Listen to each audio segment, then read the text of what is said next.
Trois invités avec nous chaque soir pour décrypter les mouvements de la planète marché. Alexandre Taïeb est avec nous, analyste et gérant chez Sycomore Asset Management. Bonsoir Alexandre. Bonsoir Grégoire. Geoffroy Lenoir nous accompagne également, le co-directeur de la gestion collective d'Ophi Invest Asset Management. Bonsoir Geoffroy. Bonsoir Grégoire. Et Patrice Gautry avec nous, chef économiste de l'Union bancaire privée. Bonsoir Patrice. Bonsoir Grégoire. J'ai envie de commencer avec vous Patrice, l'économiste, et le regard de l'économiste sur la situation de marché. On entre dans la troisième saison, la troisième année du bull market. Si on prend comme référence le point bas d'octobre 2022, qui a été un point bas majeur pour les grands indices développés américains et européens. 2 ans après, on se retrouve avec un S&P 500, je crois, qui a dû prendre plus de 60% en 2 ans. On voit un 10 ans américain, là, qui est autour de 4,15%. On voit des indices de volatilité assez divergents, avec une volatilité des marchés actions, somme toute modérée, quand la volatilité des marchés obligataires reste quand même à des niveaux très élevés. On a également, j'allais dire, l'outlier de l'année, c'est-à-dire l'once d'or qui progresse de plus de 30%, avec néanmoins des performances sur les marchés actions qui sont tout à fait honorables. On doit être entre plus 15 et plus 20% pour des grands indices d'actions mondiales aujourd'hui. Que reflète cette situation et qu'est-ce qu'elle nous dit des enjeux devant nous pour cette troisième année de bull market, Patrice? Alors de la part des investisseurs, on voit que l'appétit au risque reste fort, même s'il y a des couvertures, avec ce que vous avez dit effectivement sur l'or, qui joue un petit peu comme couverture, beaucoup plus peut-être que les obligations gouvernementales par rapport à la hausse des actions. Et tout ceci est alimenté par le fait que les États-Unis n'arrivent pas à entrer en récession. Ils ont essayé, mais ils n'y arrivent pas. Par chance, l'emploi est là. Je sais si on en a parlé et si beaucoup a été fait pour essayer de calmer la machine. La Fed, il y a l'assurance tout risque de M. Powell, en disant si jamais il arrive quelque chose du côté du marché de l'emploi, on va être là et on va baisser très très fort. Et puis, la bonne surprise, c'est que malgré les tensions donc, dans le Moyen-Orient, on a un prix du pétrole qui a plutôt été un facteur de désinflation accélérée. On l'a vu au Royaume-Uni, on l'a vu avec la zone euro, ce qui permet d'ouvrir en fait encore un peu plus le scénario de baisse généralisée des taux d'intérêt directeurs. Et on voit qu'on cherche en fait des opportunités. Et si la Banque Centrale Européenne baissait de 50 points de base, prenait un peu des initiatives, etc. Donc on voit bien que dans cet environnement, on surfe un peu sur les lignes de fracture, sur la fragmentation, parce que derrière, dès qu'on descend un petit peu l'analyse, et notamment en matière économique, on voit bien que tout n'est pas aussi rose et que ce n'est pas le Goldilocks scénario, effectivement, global. Mais en surface, ça fonctionne, et tant que ça fonctionne, eh bien, les investisseurs ont raison, effectivement, de prendre du risque et d'aller chercher dans les actions, eh bien, en fait, la croissance des bénéfices. Là, on voit bien qu'on est peut-être sur la queue de la comète, puisqu'il y a encore des bonnes surprises. Il y a eu aussi, je le note, du côté européen, quelques mauvaises surprises. Oui. Donc, il y a un peu de poil à gratter, je dirais, du côté de la saison des bénéfices, mais on va voir, elle ne fait que commencer. Que reflète cet équilibre de marché pour vous, Alexandre, et est-ce que les grands paramètres justifient encore de la prise de risque, effectivement, d'être constructif encore sur la performance d'actifs risqués, que ce soit le crédit, que ce soit les marchés d'actions? Alors, tant qu'on a cet équilibre aux États-Unis où la Fed est là en dernier ressort, si la croissance ne va pas bien, parce qu'elle est passée d'un mandat inflation-croissance à un mandat quasiment que croissance aujourd'hui, on est assez à l'aise du fait de rester sur les actions américaines. Sur les actions européennes, comme ça a été très bien dit, on attend un peu cette prise d'initiative de la BCE, parce que là, on sent qu'il y a une dimension un peu plus urgente au niveau de la croissance. L'Allemagne est en croissance négative depuis 2 trimestres, donc on s'attend à un soutien, j'allais dire, quel qu'il soit, budgétaire. Je ne l'attends pas vraiment parce qu'il y a quand même des règles à respecter. En revanche, d'un point de vue monétaire, peut-être que Christine Lagarde pourrait pousser un petit peu plus loin. Donc ça, on l'attend aujourd'hui. On a plutôt une préférence pour les actions US. Un marché qui est encore aujourd'hui au plus haut et qui continue de casser ses plus hauts. Donc ça, pour l'instant, on change pas tellement notre fusil d'épaule là-dessus. Sur le crédit, c'est assez intéressant. Alors effectivement, on fait du portage parce que le rendement est encore assez intéressant aujourd'hui. Et surtout, ce qu'on va avoir, c'est avec les baisses de taux, probablement une baisse de rémunération du monétaire, sur lequel il y a quand même énormément d'encours aujourd'hui. Et donc, on pense qu'une partie de ce monétaire ne va pas se transférer sur les actions, mais plutôt sur le crédit, et en particulier le crédit court. Donc ça, on a plutôt tendance à en profiter. Donc voilà, ces 2 positionnements, une patte obligataire et une patte action plutôt US, encore une fois, ça nous paraît plutôt cohérent aujourd'hui. Mais on n'a pas envie de quitter ces expositions. On n'a pas envie de prendre trop de profit aujourd'hui par rapport à ces expositions crédit et ou actions. Alors non, sur le crédit, non. Sur les actions, on peut être un petit peu plus prudent, mais plutôt en mettant des couvertures plus qu'en prenant du profit purement et simplement. Il suffit de regarder le MSCI World. Aujourd'hui, il est quand même drivé par... entre autres les 7 magnifiques, mais c'est 20% du MSCI World, ce qui en fait un indice quasiment Les US, c'est quoi? C'est les 2 tiers du MSCI World, et dans les les 7 magnifiques représentent 20% du MSCI World au total. Oui, absolument. Donc ça, tant que les publications de ces entreprises-là sont bonnes, on verra la suite cette semaine. On le saura dans les prochains jours, a priori. Voilà, ça devrait continuer de tenir. Donc non, on ne se désengage pas tellement des actions. On prend un petit peu de profit, mais c'est très à la marge. Sur la BCE, là, comment vous caractérisez? C'est quoi l'idée d'une BCE qui prendrait des initiatives au-delà de ce qu'on attend déjà d'elle aujourd'hui, c'est-à-dire continuer de baisser les taux, sans doute à chaque meeting, de 25 points de base? Ça peut aller plus vite, plus fort. Plus la politique budgétaire sera restrictive, ou en tout cas sera moins accommodante, plus la pression des marchés sera forte sur la BCE pour qu'elle prenne à sa charge, j'allais dire, ce que la politique budgétaire ne peut plus faire. Moi, c'est pas tellement des attentes de mesures, c'est plutôt des attentes de positionnement et de discours. D'accord. Je trouve que Christine Lagarde est extrêmement prudente sur la partie inflation. Alors ça peut se justifier. On a parlé du prix du pétrole qui reste relativement bas malgré les tensions géopolitiques. Et je pense que le marché est assez complaisant avec ça. Donc effectivement, il y a peut-être un danger là-dessus, mais qu'on ne voit pas aujourd'hui. Donc elle devrait donner des perspectives peut-être plus intéressantes sur le problème de l'inflation. Au moins pour l'instant, il est à peu près réglé. On a quand même 11 des 20 de la zone euro qui sont en dessous de 2%. L'inflation cœur, elle reste encore un petit peu élevée. Elle est au-dessus de l'objectif de la Banque centrale, mais elle est quand même sur une tendance baissière. Donc elle a l'amplitude pour faire plus, pour faire une baisse de 50 points de base. La Fed l'a fait, la BCE peut le faire. Bon, Geoffroy, vos commentaires sur ce qui a été dit, et puisqu'on parle de l'Europe, de la BCE et des marchés, là aussi, est-ce que les marchés ont envie de voir la BCE en faire plus que ce qui est signalé jusqu'à présent? Et est-ce que c'est quelque chose de possible à horizon de quelques mois? Alors je partage ce qui a été dit. C'est vrai qu'aujourd'hui, si on regarde la Banque Centrale Européenne et les anticipations de marché, on a des taux neutres qui doivent atterrir vers la zone des 1,75. On est même en dessous des 2. C'est vrai que on reste assez convaincu que le scénario central, ça reste les 2, et que le marché a tendance à surréagir un peu au-dessus, un peu en dessous. Là, le marché, pour nous, anticipe quand même pas mal de baisses de taux assez vite déjà. Donc c'est vrai qu'anticiper plus que ce qu'il y a dans le marché aujourd'hui, ça nous paraît être un petit peu difficile. C'est vrai qu'il y a des attentes côté Europe qui sont plus importantes que côté États-Unis. On voit bien que la croissance, il y a des risques d'essoufflement, même si le momentum, je rappelle qu'on est sur un momentum positif. On a une croissance en Europe attendue cette année à 0,7, 1,3 l'année prochaine. Donc le momentum est bon. Aux États-Unis, c'est l'inverse. On a 2,5 autour et on pourrait atterrir vers les 1,6, 1,7. Donc c'est vrai que le momentum est bon, mais on a l'impression qu'il y a un peu d'essoufflement. Donc il y a besoin de remettre de l'huile dans la machine.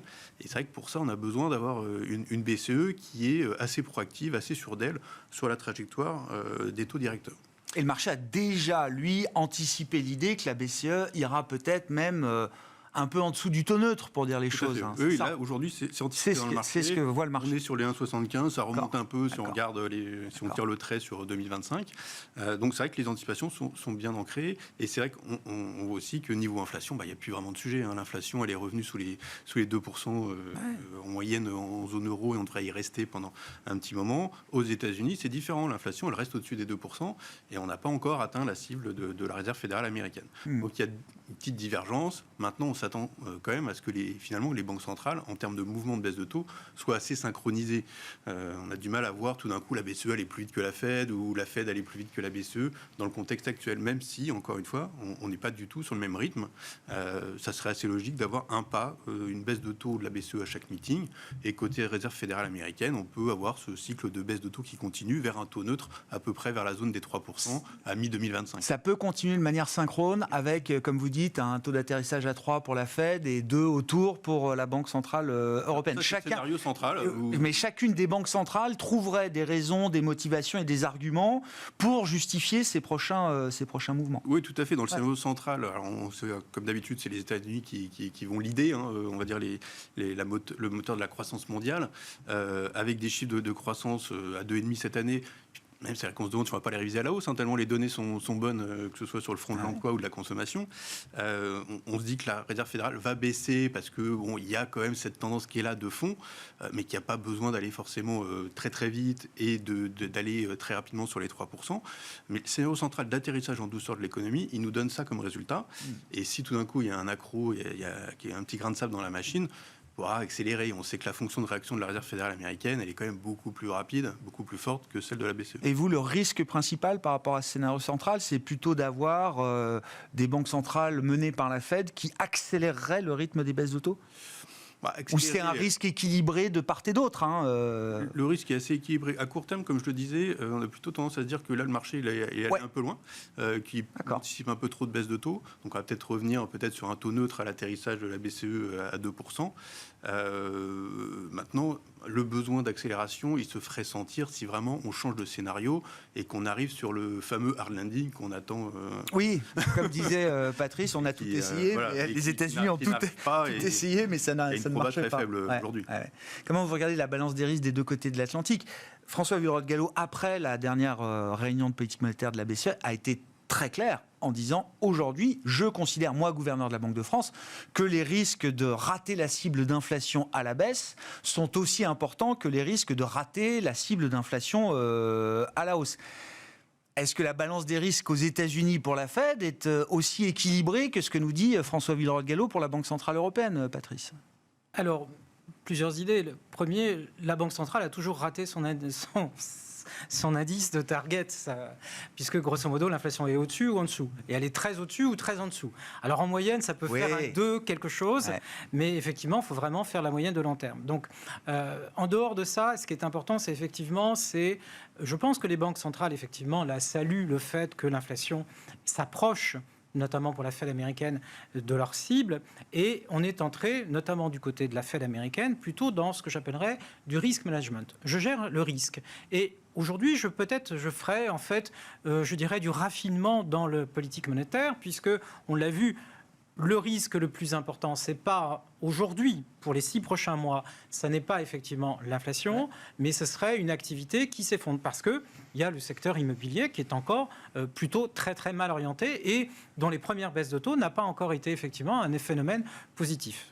Alors, ce qui est intéressant, c'est justement cette bascule des risques. Et là, on est entré dans une phase de gestion des risques. Et puis, les élections américaines, effectivement, l'ombre est là. Et on ne sait pas du tout dans quel régime fiscal on va se situer une fois que la nouvelle équipe sera en place. Donc là, peut-être qu'aussi la Fed se donne des marges de manœuvre. Et ça a été dit, effectivement, le prix des services reste encore un petit peu élevé. Et on a vu qu'il y avait différents contributeurs. Ce n'est pas nécessairement le loyer, ça peut être l'assurance, ça peut être la santé. Et en fait, chaque mois, il y a un contributeur qui dérape un peu.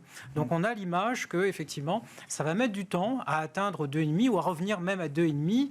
Et puis, si j'étais un peu embêtant, eh bien, je dirais, faites attention parce que le risque, peut-être dans les pays de la zone euro, et notamment en France, quand on a une activité, ou en Allemagne, quand on a une activité qui s'écrase, les prix des biens risquent effectivement de suivre. Par contre, quand on a une économie qui résiste, eh bien, les prix des services, où on voit bien que là, il y a une demande structurelle, eh bien, risquent, eux, de ne pas baisser du tout. Et donc, on peut faire un point bas quelque part avec des effets de base gentils, sympathiques, au cours du premier semestre 2025. Et puis, le deuxième semestre 2025 et l'horizon 2026 nous ramènent du 2,5++. Et là, effectivement, les banques centrales seraient un petit peu prises en défaut. On en est déjà à imaginer, je ne sais pas, un cycle de baisse de taux avec des pauses, du stop and go, voire, je ne sais pas, à un moment, un mouvement de remontée ou de resserrement de la politique monétaire, à horizon 12 mois, je ne sais pas.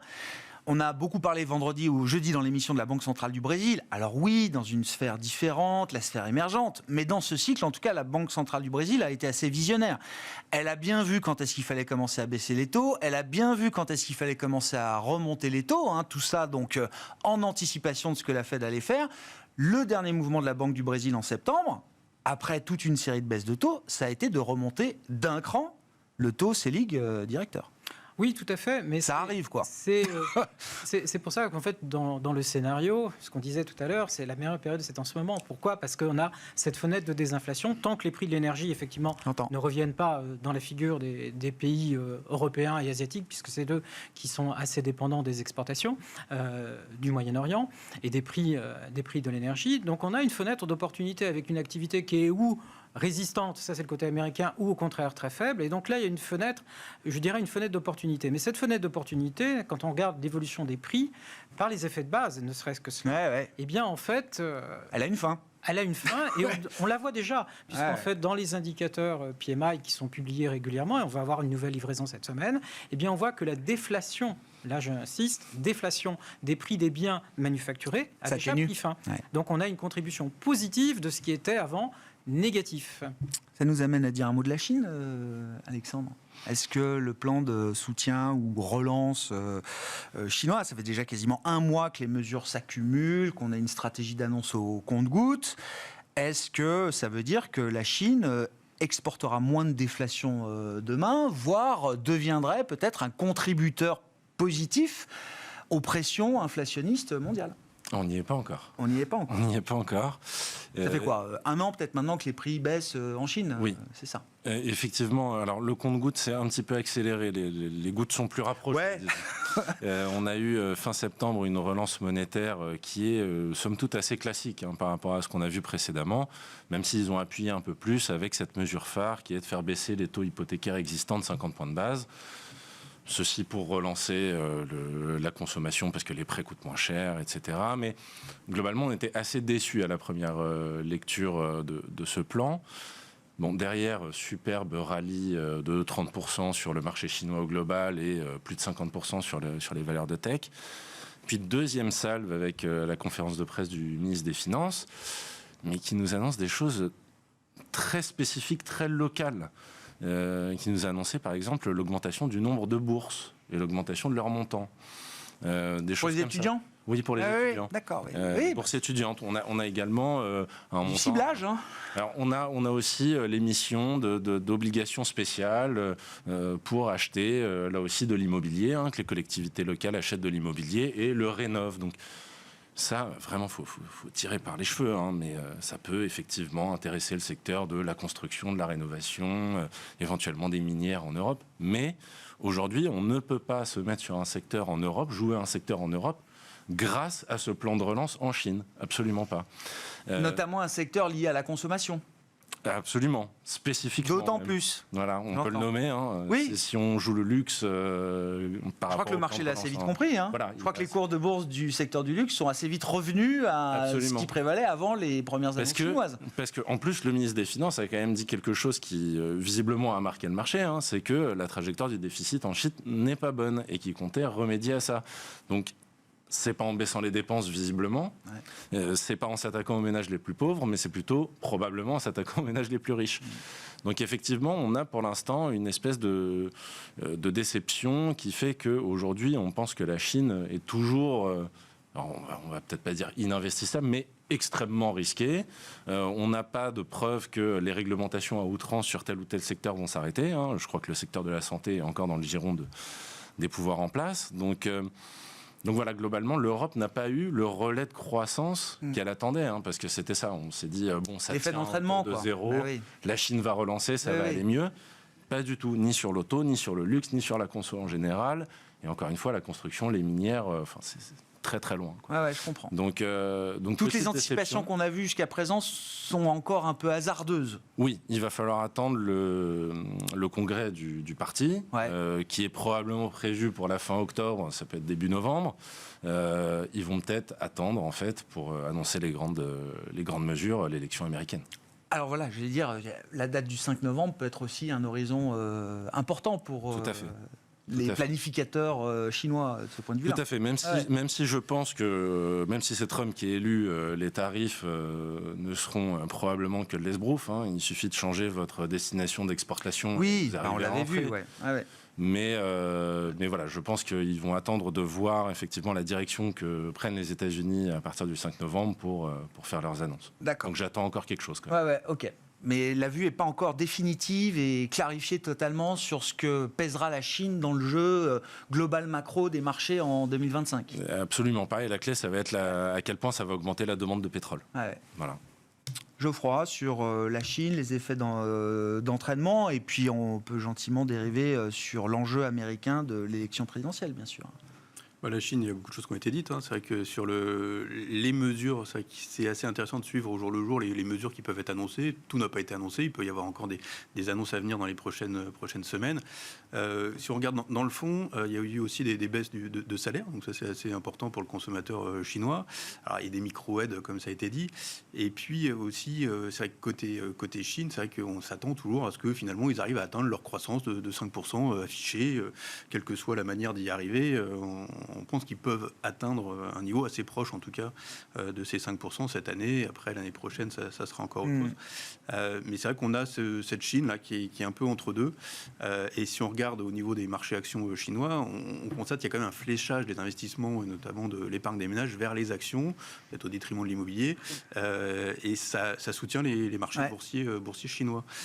On peut s'endetter pour aller acheter des actions, quoi. Enfin, il y a des mécanismes d'apport de liquidité pour aller acheter des actions. Alors c'est très dur d'avoir une vision très, très positive sur les marchés actions chinois parce qu'il y a une volatilité qui est énorme. Mais c'est vrai qu'en tout cas, on a cette dynamique qui est là. Je ne vais pas revenir sur les mouvements qu'on a connus ces derniers jours. Mais c'est vrai qu'on a cette dynamique qui est là, qui peut se poursuivre. Mais c'est vrai que structurellement, c'est assez dur d'avoir une visibilité sur cette économie-là. Et comme ça a été dit, c'est vrai qu'il y a un lien qui est important avec les États-Unis et notamment avec le résultat des élections américaines, donc le 4 novembre. Ça a été souligné tout à l'heure. Le 5, je crois, normalement. Le 5. Non, c'est le 5. Je ne dis pas de bêtises. Oui, mais peut-être qu'on ne les aura pas le 5, justement. Voilà, peut-être qu'on n'aura pas le 5, peut-être qu'il y aura débat. Ils votent déjà, ça a déjà commencé le vote. Peut-être qu'il y aura débat sur le vainqueur au lendemain de l'élection, parce que c'est assez rapide de dire qu'il y a, on peut avoir des présomptions de corruption dans un État ou un autre, un swing state, comme on les appelle, et ça peut créer du délai pour avoir un résultat officiel. Alors on espère que ça ne prendra pas 3 mois ou 6 mois, mais c'est vrai qu'il peut y avoir ce scénario où il y a une incertitude, et ce scénario n'est pas nul. Et ça serait gênant pour le marché, ça? Alors ça peut être gênant pour le marché, puisque le marché souhaite bien évidemment avoir le plus de visibilité possible, et c'est vrai que dans un contexte géopolitique un peu tendu, que ce soit côté Chine, Moyen-Orient ou Ukraine, c'est vrai que ça peut créer un peu de tension sur cette période d'incertitude côté élection américaine. Et pour la Chine, du coup, alors cette élection américaine, c'est... Alors pour la Chine et pour les relations géopolitiques, on peut imaginer, encore une fois, on fait des traits, on tire des traits sur la comète, mais que Trump serait plutôt favorable à un environnement géopolitique un peu tendu, puisqu'on sait qu'il a cette capacité à aller discuter avec des leaders mondiaux assez charismatiques et qui seraient capables d'avoir un dialogue peut-être assez ferme. Le deal maker, quoi. Derrière la menace des tarifs, il y a quand même toujours l'idée qu'on peut, avec Trump, faire des deals. Voilà. Avec Kamala Harris, c'est vrai qu'il y a un peu plus d'incertitude sur le front géopolitique, même si on est plus sur un consensus, une vision européenne des relations internationales. Donc il y a ces deux idées qui s'opposent. Et c'est vrai que ça aura des implications sur les marchés boursiers. Et je voulais revenir un petit peu sur les impacts d'une élection de Trump sur la macroéconomie, puisque c'est vrai qu'on sait que l'économie américaine consomme à 90% des biens made in USA. Donc il y a simplement 10% des biens qui sont importés de la Chine et d'autres pays. Et que si on voulait faire un petit exercice mathématique sur un coin de table, on voit que sur ces 10%, donc il y aurait, selon Trump, 60% de taxes, donc d'augmentation des tarifs sur la Chine, et 10% pour les autres. Donc si on remet ça sur ces 10%, on arrive à 14% à peu près de hausse des tarifs sur 10%. Sur 10% d'importation. Donc, c'est donc près 1,4% d'inflation en plus aux États-Unis. Toutes choses égales par ailleurs, on sait bien qu'il y aura des répercussions au niveau des marges des entreprises, etc. Mais c'est vrai que c'est plutôt un scénario inflationniste. Ouais. D'accord avec l'idée que Trump est inflationniste, Patrick? J'ai pas entendu un économiste me dire l'inverse jusqu'à présent. Mais oui, c'est contrairement à ce qu'il prétend. Effectivement, la hausse des tarifs, elle est plutôt payée par le consommateur final.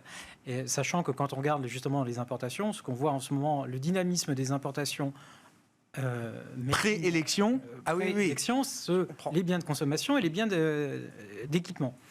Donc, je veux dire, il y a une stratégie de stocker, effectivement, pour des entreprises avant l'élection du 5 novembre. C'est pas impossible, dans un contexte, effectivement, qui est difficile. On l'a vu que les entreprises se plaignent du manque de visibilité donc, à l'international. Donc, peut-être il y a cela, mais ça veut dire que le consommateur en prendra, je dirais, un plein les hausses de tarifs, même si on prétend que ça va générer de la croissance. Il y a des études, d'ailleurs, qui ont été faites par plusieurs banques centrales et le FMI et la Banque mondiale qui montrent que la période 2016-2019 a été une période dans laquelle on a détruit des emplois, dans laquelle on a augmenté l'inflation, et donc en fait la hausse des tarifs n'est pas générateur, au total, n'est pas générateur de croissance. Alors, c'était même stagflationniste, quoi. On n'a pas eu de croissance. Exactement. On a détruit les emplois et on a eu des prix plus élevés. On augmente les coûts. Alors après, c'est tout le jeu, je dirais, des lobbying. C'est-à-dire que je me souviens, dans la période 2016-2019, on regardait la liste des biens en provenance de Chine et on s'apercevait au stupeur que ce n'étaient pas en fait les biens les plus importants qui étaient sur la liste qui étaient concernés, parce que derrière, il y avait eu une négociation, chacune des branches allant à la Maison-Blanche en disant non, pas moi, mais effectivement quelque chose d'autre. Donc effectivement, là, il y avait eu une absorption dans les marges et on n'avait pas vu, malgré des hausses de tarifs, on n'avait pas eu beaucoup d'impact au niveau de l'inflation. Là, effectivement, vu les montants mentionnés, ça risque d'être un peu plus significatif. Mais je dirais, ce qu'il faut retenir de Trump, et c'est Trump a une volonté de dézinguer l'économie mondiale. Alors, j'utilise un terme trivial qui est de dire, en fait, de déconstruire, en termes plus littéraires, de déconstruire, je dirais, une certaine internationalisation, une certaine globalisation. Et effectivement, comme vous l'avez dit, il faut négocier, et négocier avec moi. Moi, je suis les États-Unis. Et si vous voulez participer au club américain, puisque là, on est dans une thèse isolationniste, eh bien, il faudra payer. C'est des fameux 2% pour l'OTAN. Ça se trouve, les 2% vont augmenter, puisque le club de l'OTAN a augmenté. Et de toute façon, on avait même vu que le jeu en faveur des États-Unis, et si on est allié des États-Unis, eh bien, on n'est pas sûr que le parapluie ou, je dirais, la bonne volonté ou la main américaine, en termes de technologie, etc., continuera à s'exercer. Ouais. C'est intéressant parce qu'il a repris, il est vraiment obnubilé par les Mercedes sur la 5e avenue. Donc il parlait la semaine dernière à l'Economic Forum de Chicago, je crois que c'était retransmis sur Bloomberg. Il revient sur Angela Merkel, les Mercedes, etc. Et même le fait que Mercedes ou Benz aient des usines aux États-Unis, lui, il considère que c'est pas suffisant. Il dit c'est des usines d'assemblage. Ils font tout fabriquer en Europe de l'Est, etc. Et ils viennent juste assembler chez nous. Ça ne suffit plus. C'est plus le Trump de 2016.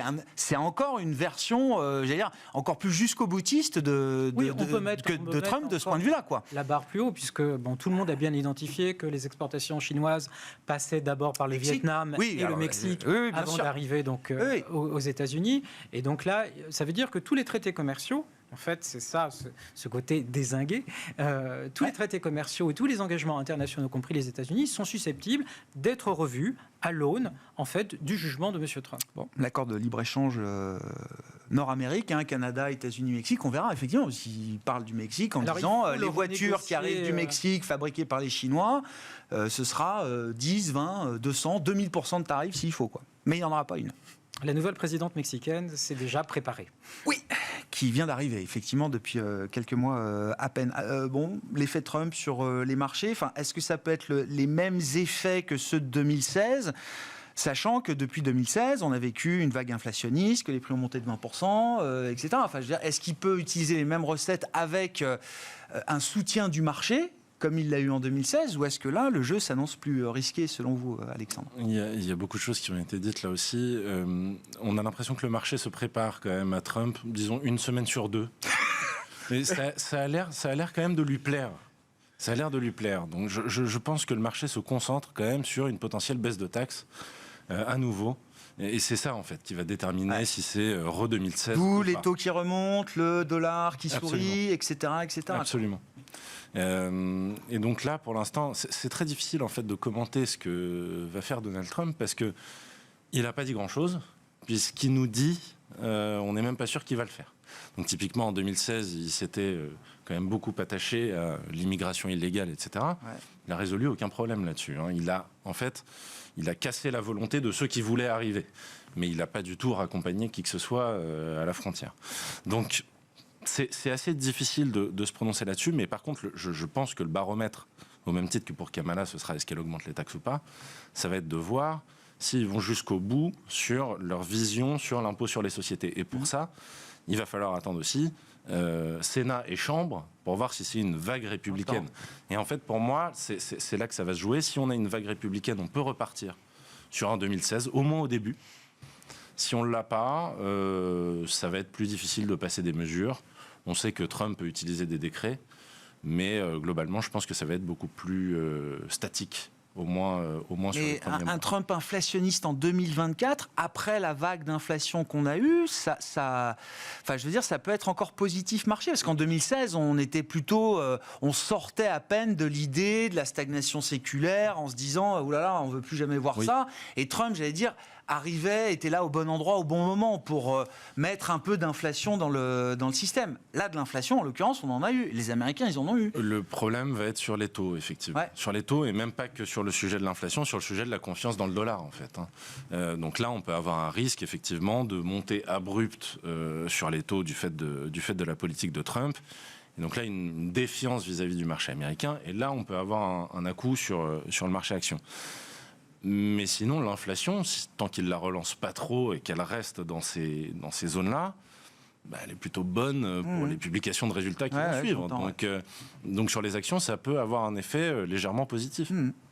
À 4,15, là, sur le 10 ans américain, c'est le signe que le marché prend en considération une idée Trump au soir du 5 novembre, ou dans les heures ou les jours qui suivront.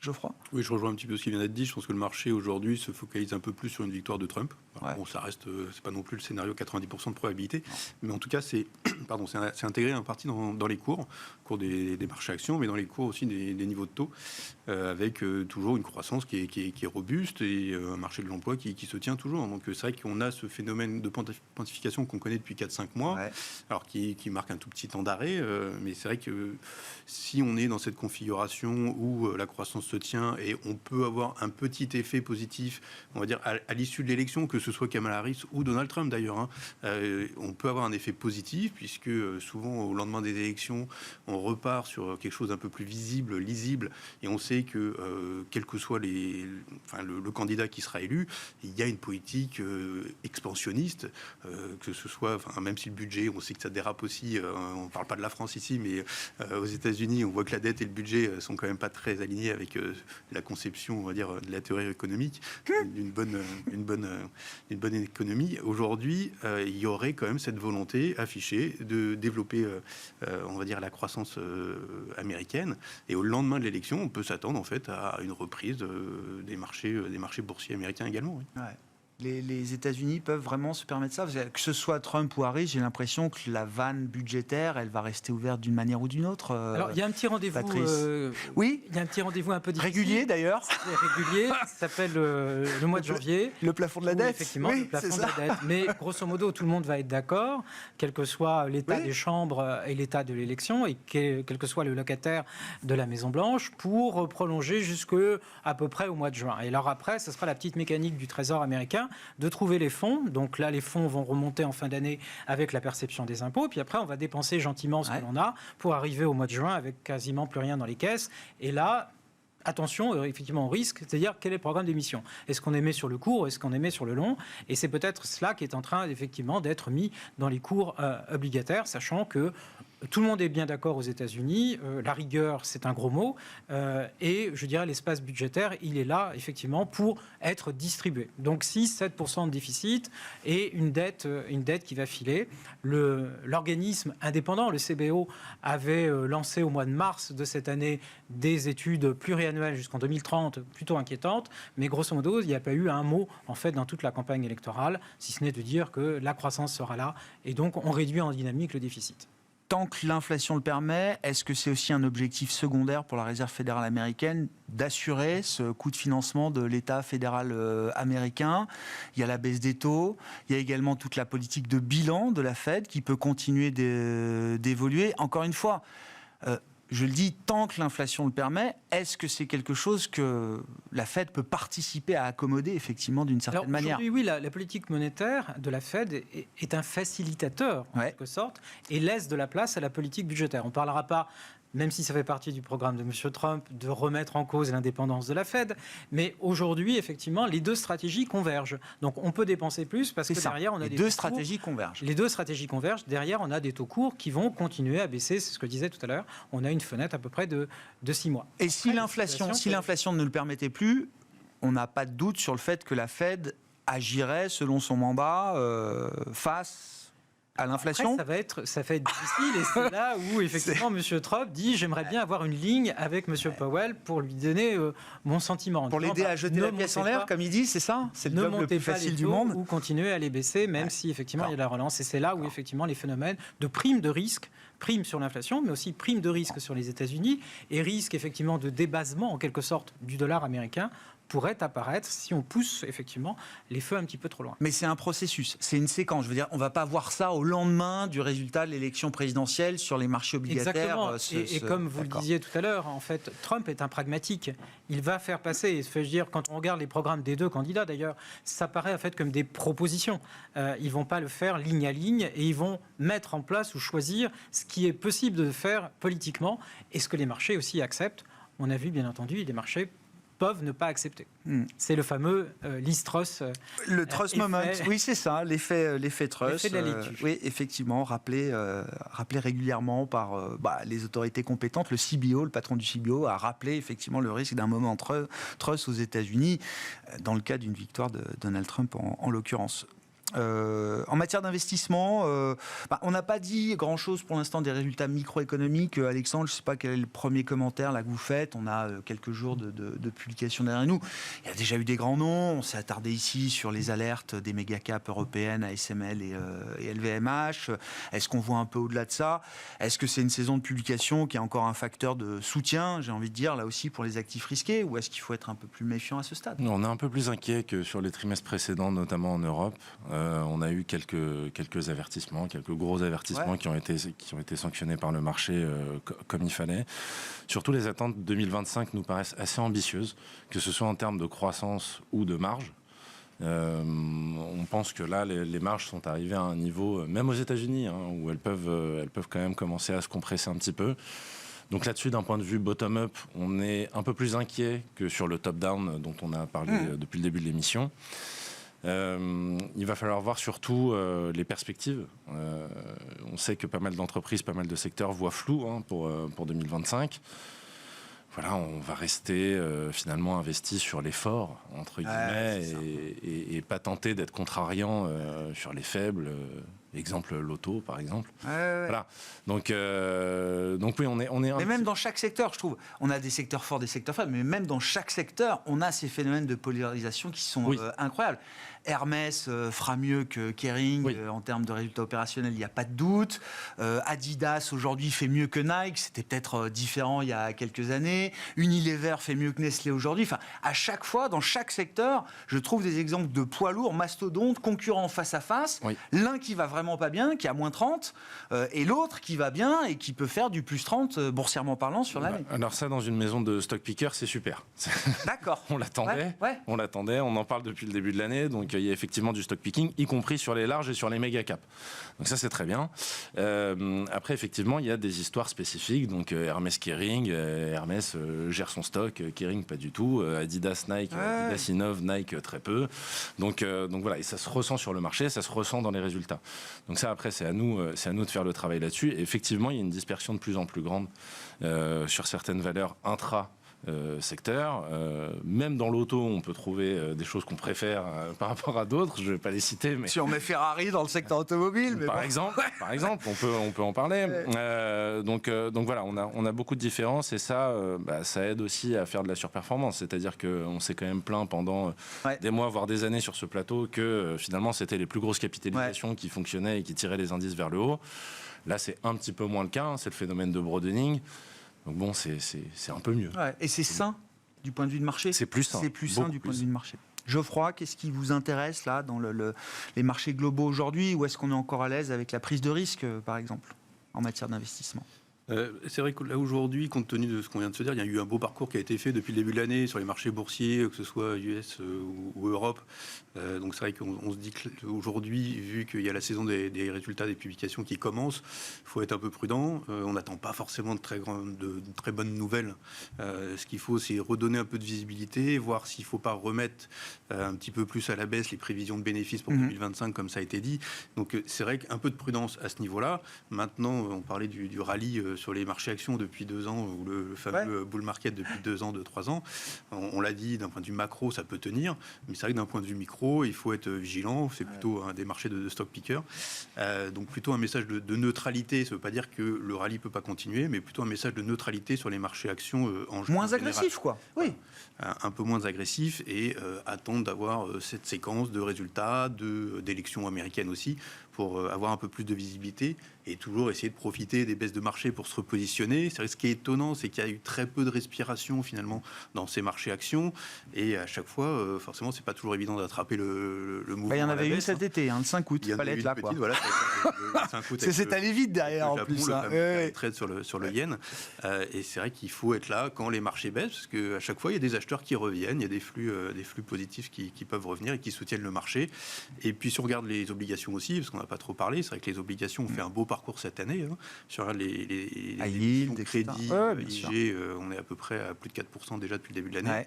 Et le high yield euro, on est quasiment à 7%. Donc c'est vrai que c'est important de saluer les performances, Bien comme sûr. on dit, de peut-être se repositionner pour prendre un petit peu de bénéfices aussi sur ce segment-là. Maintenant, le portage est intéressant et comme on l'a dit, il n'y a pas forcément d'alternative qui soit nettement meilleure. Après, le monétaire reste une bonne position d'attente aussi. Oui, mais il sera de moins en moins. Voilà, Oui. Le monétaire le sera de moins en moins aussi, avec la baisse des taux de la BCE. Et c'est vrai que dans ce contexte-là, voilà, avoir un portefeuille bien équilibré, c'est important. On s'arrêtera là pour ce soir, messieurs. Merci beaucoup d'avoir été les invités de Planète Marché. Geoffroy Lenoir, Ophi Invest Asset Management, Patrice Gautry, l'Union bancaire privée et Alexandre Taïeb, Sycomore Asset Management.